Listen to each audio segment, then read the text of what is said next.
সকাল সকাল ঘুম থেকে উঠে স্নান টান করে আমি এখানে রেডি হয়ে যাচ্ছি, কারণ আজকে আমি আর মা যাচ্ছি কালী মন্দিরে পুজো দিতে।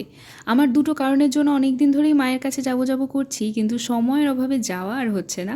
তো আজকে আমি আর মা ফাইনালি টাইম বার করে বেরিয়েই পড়েছি। আর একটা কারণ বলতে পারো, আমাদের জীবনের একটা নতুন অধ্যায় শুরু হচ্ছে, তো পুজো দিতে যাওয়ার মেন উদ্দেশ্য সেটাও বলতে পারো। তো যাওয়ার পথে এখানে শনি মন্দির পরে এখানে আমরা একটু দাঁড়ালাম, প্রণাম করলাম। যে কালী মন্দিরটা যাচ্ছি সেটাই আমরা প্রায়শই যেয়ে থাকি, আর সেটা কিন্তু আমাদের বাড়ির অনেকটাই কাছে।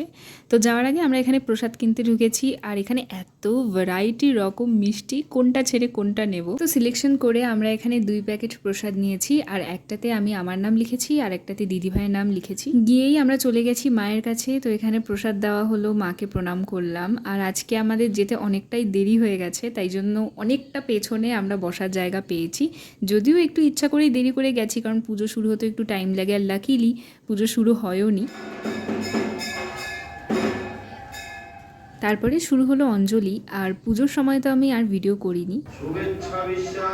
হ্যাঁ, পুজো হয়ে যাওয়ার পরে এইভাবেই নাম ডেকে প্রসাদগুলো দিয়ে দেওয়া হয়। তো আমাদের পুজো দেওয়া কমপ্লিট হয়ে গেছে, আর পুজো দিয়ে এত ভালো লাগছে, মনটা এত শান্তি লাগছে। বাড়ি এসে খেলাম এই প্রসাদগুলো। তো আমরা নিয়েছিলাম হচ্ছে সরভাজা, এটাকে সরভাজাই বলে তো মনে হয়, আমার তো বেশ ভাল লাগে।